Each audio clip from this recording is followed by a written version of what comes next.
Bonsoir à tous, bienvenue.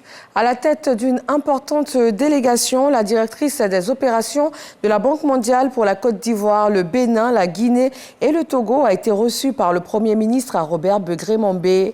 Au terme des échanges, le rapport développement et changement climatique préparé par la Banque mondiale est endossé par le gouvernement ivoirien. La Banque mondiale se dit satisfaite de l'engagement des autorités de Côte d'Ivoire sur la question et entend accompagner le gouvernement dans la mise en œuvre concrète de ce programme.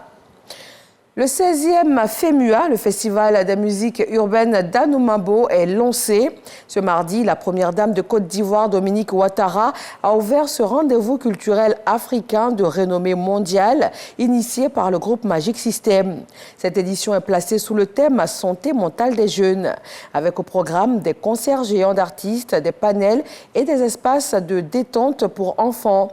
La Guinée-Bissau est le pays invité d'honneur et la ville de Ferkessé-Dougou sera à l'honneur à l'intérieur du pays. Elle va abriter les festivités cette année. À Sakassou, zone centre de la Côte d'Ivoire, le ministre Sidi Touré met en marche les plans de cogestion des pêcheries.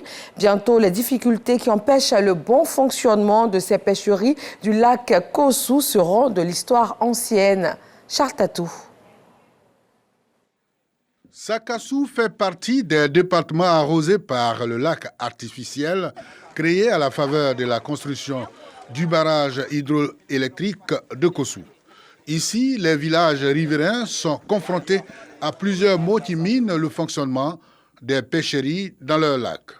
Les solutions à toutes ces difficultés vont être trouvées.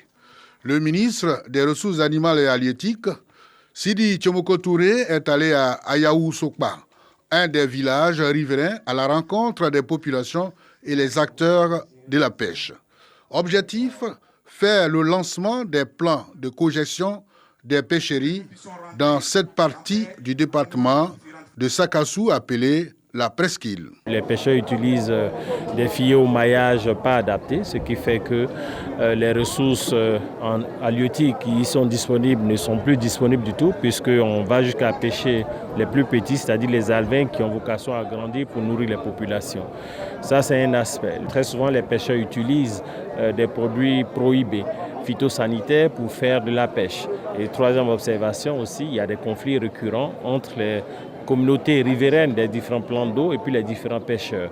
Il est apparu dans la méthode, moderne de gestion de la ressource halieutique pour sa durabilité qu'il était important de mettre en place des mécanismes de ce qu'on appelle des mécanismes de co-gestion qui, autour des autorités préfectorales qui représentent le gouvernement et les représentants de mon département ministériel, toutes les parties prenantes doivent avoir des comités pour gérer la ressource en eau et prendre des décisions collégiales pour que chacun puisse tirer parti de cette durabilité de la ressource. Une visite guidée au lac dans le village de Congo par le ministre Sidi Touré et sa délégation.